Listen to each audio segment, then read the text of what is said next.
Greetings, Dr. Lucy. My name is Jackson Balang, and today I'm going to present a little bit about the history of Sarawak and also the background of Sarawak Gazette. So, according to Sir William Hood Treacher, who is a formerly administrator of Labuan and acting consul general in Borneo, in his book British Borneo, Sketches of Brunei, Sarawak, Labuan, and North Borneo, he stated that Sarawak was at first a small territory obtained by Sir James Brooke in 1841. In that year, it was known as Sarawak proper, a small district with a coastline of 60 miles with an average depth inland of 50 miles. Gradually, Sarawak had showed tremendous growth. In 1884, in which Rajas Brooke position is approximately 40,000 square miles with a coastline of 380 miles. It increased 13 times of its original size after 43 years. Sarawak has its own documentation, which is known as Sarawak Gazette. It was one of the longest written documentation depicting the lifestyle, economic activity, and current issues happening in Sarawak during the colonial period. The articles were only written by the White Raja, residents, and Brooke's administration. Most of the articles depicted the activities and latest issues of the community in its respective Sarawak districts, without the colonialists involved in it. Sarawak Gazette was first published in 1870, and still, the writing was ongoing until 1993. This documentation has been a significant historical document for the people of Sarawak. It has depicted the lifestyle of the people in Sarawak, especially the various Dayak tribes, the economy, conflicts, and also laws. Through this documentation, it can be seen on how the people of Sarawak today shape their today's life. Thank you.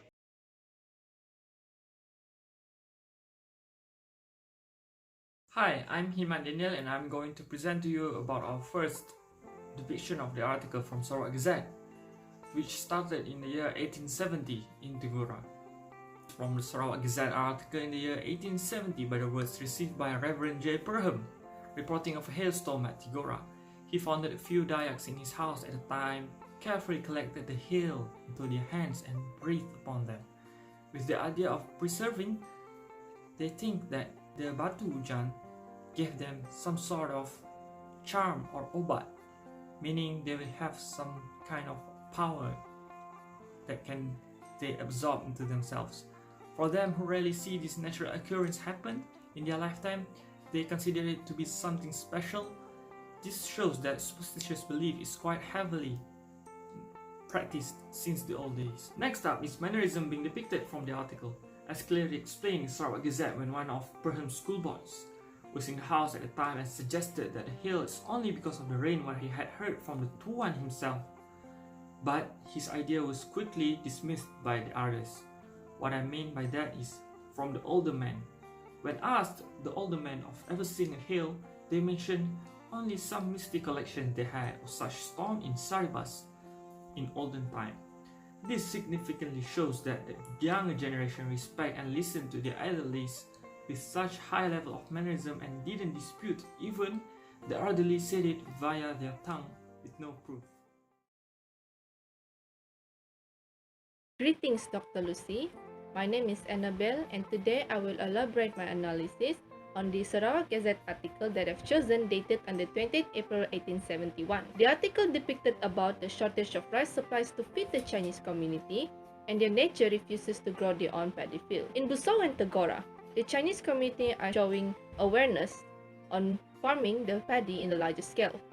They were given encouragement to those who successfully show progress as a cultivator. The incentive are mainly so they can increase their own food supplies and at the same time reduces the price market of the Rockwell rice. In the article, the Borneo company had employed a large number of Chinese community to work at the upper Sarawak rivers. However, due to the growing of Chinese population, the existing supply of the rice is insufficient to cover their food supplies. As a result, the Chinese community had to rely on imported rice. Besides the lack of the rice supplies, their starvation had occurred and has endangered the prosperity at the workplace.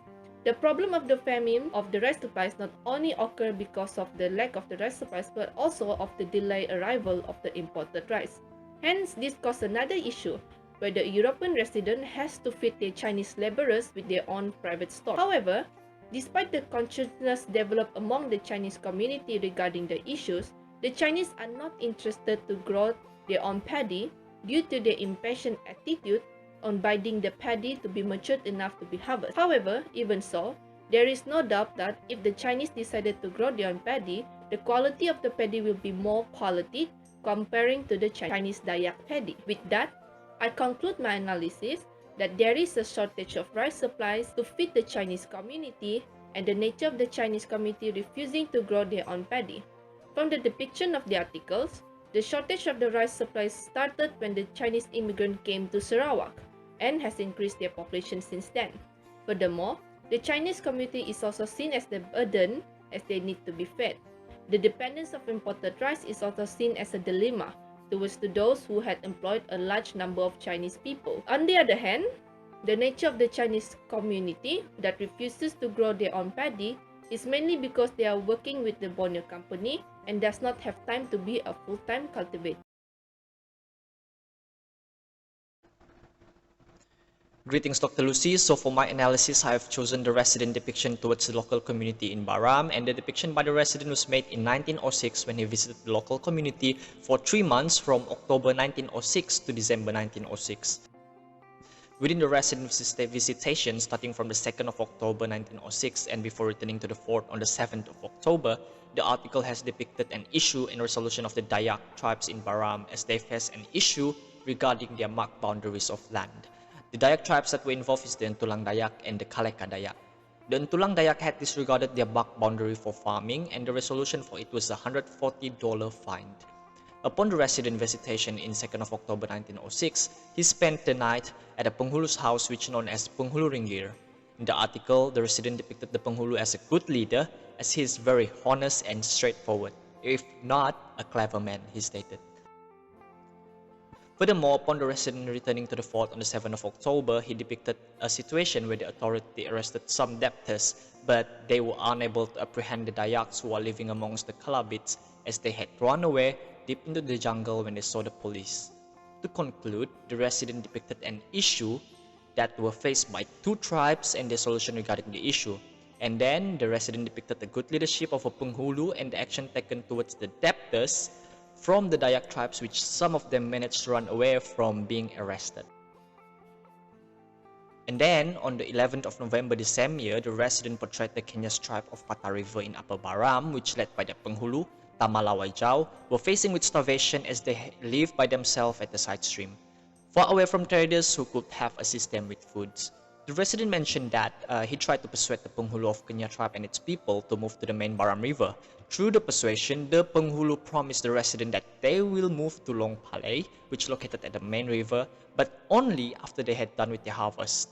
So the Penghulu stated that he will make a large village consisting of the Kenya tribes there, such as the Long Tikan, Lepusang, Long Belukun, Tepuan, Lepuga, Lepulikan, Lepujingan, Lepu Abong, and Lepu Lutong.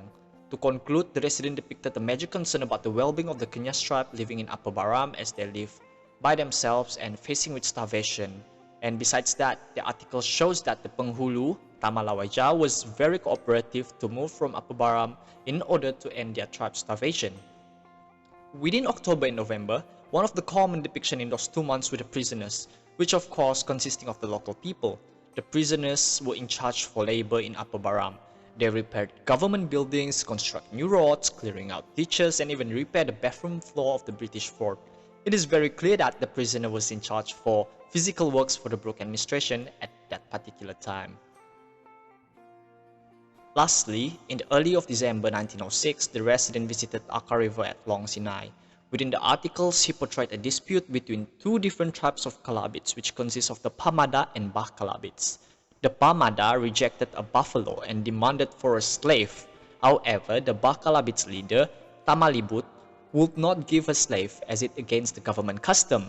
However, Pamada persisted with their demands of a slave, and the dispute ended up with the murder of a female slave given from the Bah Kalabits, named Sinakayong. She was killed after reaching the Pamada territory. On 12th December, another crime was depicted. A sexual offense was reported by the Barampunans. The Dayaks from the Rejang side was accused of sexual offense towards the Barampunans. Due to this issue, the Barampunans intended to move to the right bank of Baram to avoid the Dayak from the Rejang side. Lastly, on 14th December, the resident portrays another crime, which is false accusation. So this false accusation was made by Lepu Anan tribe chief named Ngipa Anaju towards the Lepu Agas tribe. The chief of Lepu Anan spread rumors saying that the Lepu Agas was dissatisfied with the Brooks government and they will move to Batang Kayan River due to their dissatisfaction. However, the Lepu Aga chief made things clear with the resident as he denied accusation and he is prepared to fulfill any pledges required to show their loyalty to the government. To conclude, the resident depicted few criminal issues in December 1906 that were faced by some of the tribes, which is the murder of a slave, the sexual offense, and also the false accusation. So that's all from me. I will give ways to the next speaker. Thank you for listening. In this article, the author mentioned that on 16 May 1907, there was a peacemaking event between Bantin and Flower, Munan and the Down River tribes Dayak. The event was held at Kapit, and at the moment, Bantin and his followers were in internal friendship with Munan and Dayak, as there been a misunderstanding that occurred as some battles among them. The author depicted Bantin as the enemy to His Highness of the Raja, which also makes him the enemy to the Kingdom of Sarawak. It is only through peacemaking held at Kapit, Bantin himself can make amends to the Highness. Munan, whom ironically is also an Iban, but was siding with the former as well as the Dayak. Bantin is a well-known warrior among the Iban, but when the fight had lost its momentum, he left with no choice but to surrender to the colonial power. His surrender was signified with he presented his spear that has the hair of his late enemies on it to the Raja. Back to the story, the big killing brought satisfaction among them, as there was no arm nor trepidation seen compared to before. The feeling of nervousness is so intense they would not leave the spears behind. Bantin assured his good intention by spoke in very convincing and trustworthy way, and as a token of his good, he presented his spear adorned with the long hair of his late enemies on it, with his remark, "As he was now a friend, the spear is no longer used and no longer sharp." The author of this article portrayed the happening brought satisfaction, full contentment to all parties, since Bantin and his flow promised not to lay a finger on them. From 12th until 23rd of October 1918, the author has narrated that His Highness, the Tuan Muda of Sarawak, has visited the Muara coal mine, was one of the underground coal mines in Brunei. His Highness also visited Lawas, Tresan, and Sundar in Limbang. Before that, the full name of His Highness most likely is Captain Bertram Willis Darrell. He has ruled Sarawak from 1917 up until 1946.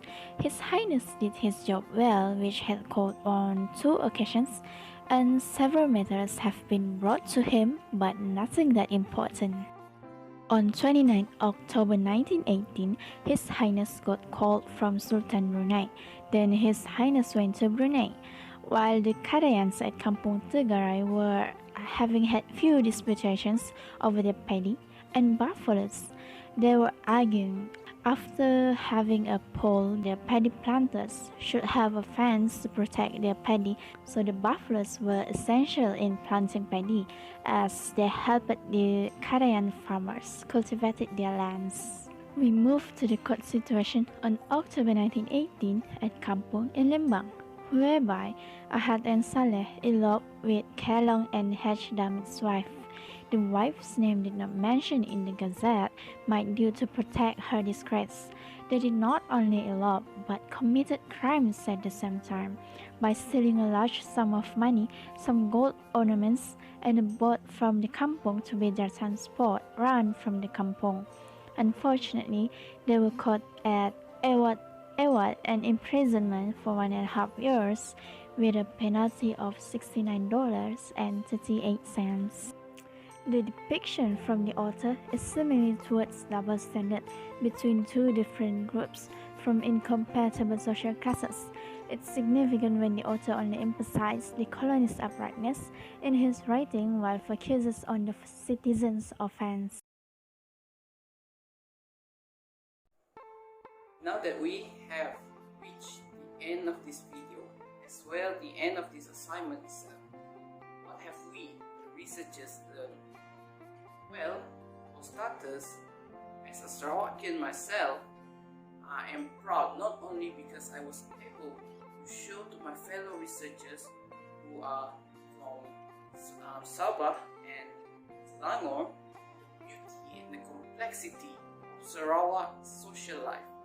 I was also able to introduce to them how the colonialism have impacted the everyday life here in Sarawak and until today. What about them? What have they learned? Well, their enthusiasm at first was just as high as the very first day that we saw this question on our screen. Some of them not even heard of Sarawak Gazette before, but the deeper we dug for these articles, the more people we asked for it, the more intrigued they are to learn what are these articles and what are their significance to the people of Sarawak. And we were also proud not only because we have managed to get our hands on these articles, we were also able to learn how the authors, most of them who are the colonialists, view on the indigenous people of Sarawak back then. What have all these articles taught all of us is that colonialism, as threatening as it might be to the culture and social life of the indigenous people, there are some silver linings to be taken from it. For instance, without the existence of the Sarawak Gazette, we might have not learned about the norm of people back then. And I hate to say this, but I actually despise how the high school textbooks undermine what the Sarawakians actually faced back then and how the complexity of our social life were not included in these textbooks. I hope that in the future we might use this Gazette as a reference to our textbook. Thank you for listening. Langkasuka, signing out.